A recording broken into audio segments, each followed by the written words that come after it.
Hello everyone. In the last section, we introduced linear regression. In this section, we will talk about logistic regression.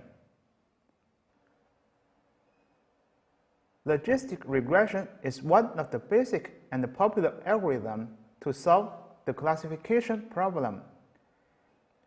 It is named regression because its underlying technique is quite the same a lot of linear regression.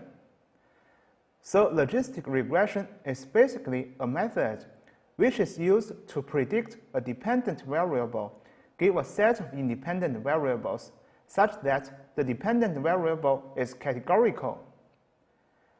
But we have discussed that in linear regression, the dependent variable was always continuous. So this is one major difference between logistic and linear regression. Categorical variable means that the variable can hold the value like 1 or 0, yes or no, and so on. Let's take an example and see how logistic regression works. Let's say your car has not been serviced for quite a few years, and now you want to find out if it's going to break down in the near future. So this is like a classification problem. Find out whether your car will break down or not. So how are we going to perform this classification? Here's how it looks if we plot the information along the x and y axis. X is the number of years since then a service was performed, and y is the probability of your car breaking down. This information was this data that was collected from several car users.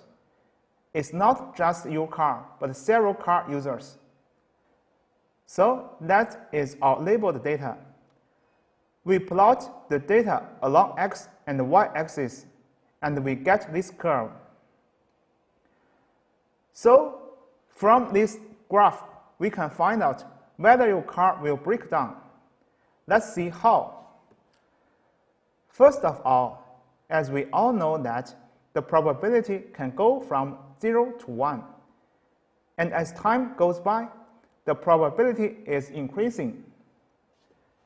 It is intuitive that if the number of years is on the lower side, such as 1 year or 2 years after the service, the chance of your car breaking down is very limited. But if the number is 6 or 7, there is almost a certainty that your car is going to break down. This is an example of an application of the classification algorithm, and we will see in little details how exactly logistic regression is applied here. One more thing needs to be added here is that the dependent variable outcome is discrete, 1 or 0, yes or no, which represent breakdown or not respectively. So the outcome is discrete and not continuous. Now let's see how the logistic regression curve determines the class. First, for a logistic regression curve, a threshold has to be set, such as 0.5. It indicates that the car is more likely to break down after 3.2 years after service. Any value of the probability below 0.5 is considered to be 0. And any value above 0.5 is considered to be 1.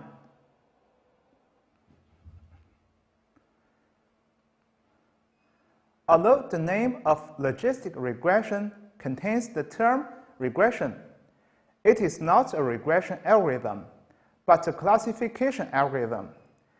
It adds a sigmoid function to the linear regression. It inputs the results of linear regression into the sigmoid function and sets a threshold value.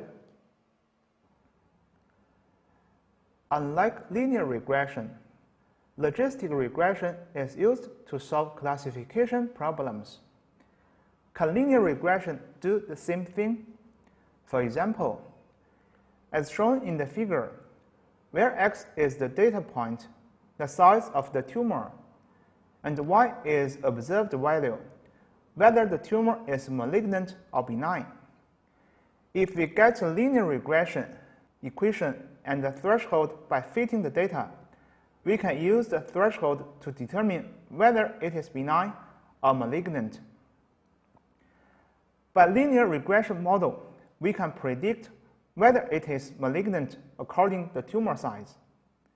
If the size is less than the threshold, it is benign. Otherwise, it is malignant. However, the robustness of linear regression is very poor. For example, we put a new point on the figure. The regression model performs poorly on the training set due to the presence of noise on the far right. This is mainly because the linear regression has the same sensitivity in the entire real number domain, while the classification range needs to be 0 to 1. If we not find an absolute value to determine the character of the tumor, we can predict a probability p. If p is more than 0.5, we say the tumor is malignant, otherwise benign. Logistic regression uses sigmoid function to reduce the prediction range and limits the predict value between 0 and 1. This is sigmoid function, where z equals mx plus c. Yes, it is the linear regression equation. Logistic regression maps the linear regression into the sigmoid function. In other words, we can get a predictive value in linear regression, then map this value into the sigmoid function. We finally complete the conversion from value to probability. It is important to understand that logistic regression should only be used when the target variables fall into discrete categories, and that if there's a range of continuous values, the target value might be, logistic regression should not be used. Here are some examples of situations we can use logistic regression in. The first one is weather prediction, that is going to rain or not. If we want to find the discrete values, like whether it's going to rain or not, which is a classification problem. So we use logistic regression. But if we want to determine what tomorrow's temperature is going to be, we should use linear regression. We can also use logistic regression to predict if an email is spam or not.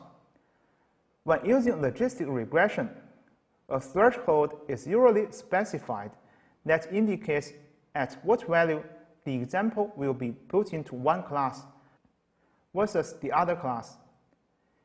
In the spam classification task, a threshold of 0.5 might be set, which would cause an email with a 50% or greater probability of being spam to be classified as spam, and any email with probability less than 50% classified as not spam.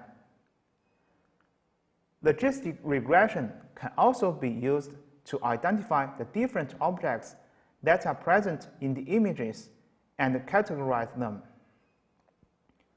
Although logistic regression is best suited for instances of binary classification, it can be applied to multi-class classification problems. Classification tasks with 3 or more classes. We can accomplish this by applying a one versus all strategy.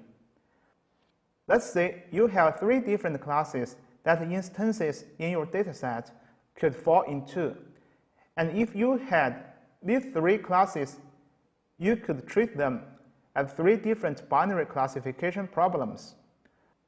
For instance, you would train a classifier on just the examples belonging to class A versus all the examples belonging to all other classes. You would then do the same thing for class B and finally for class C. Finally, let's compare linear regression and logistic regression, how they are different from each other. They both have the term regression, but linear regression is used to solve regression problems where we predict continuous values, whereas logistic regression is used to solve classification problems where we predict discrete values. The response variables in case of linear regression is continuous in nature, and the response variables of logistic regression are categorical and discrete in nature. Linear regression helps to estimate the dependent variable when there is a change in the independent variable, whereas logistic regression helps to calculate the probability of a particular event happening. And linear regression, as the name suggests, is a straight line. That's why it's called linear regression. While logistic regression is a sigmoid function, and the curve is S-shaped curve.